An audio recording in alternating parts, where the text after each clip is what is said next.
আপনাদের দৃষ্টি আকর্ষণ করে বলছি বয়সের যে নৌকারা ওনাকে 10 মিনিটের জন্য রাখেন।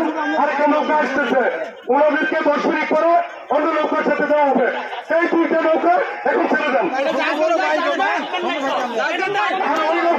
ওই নৌকা ছাড়বেন, এই নৌকা উঠে যান।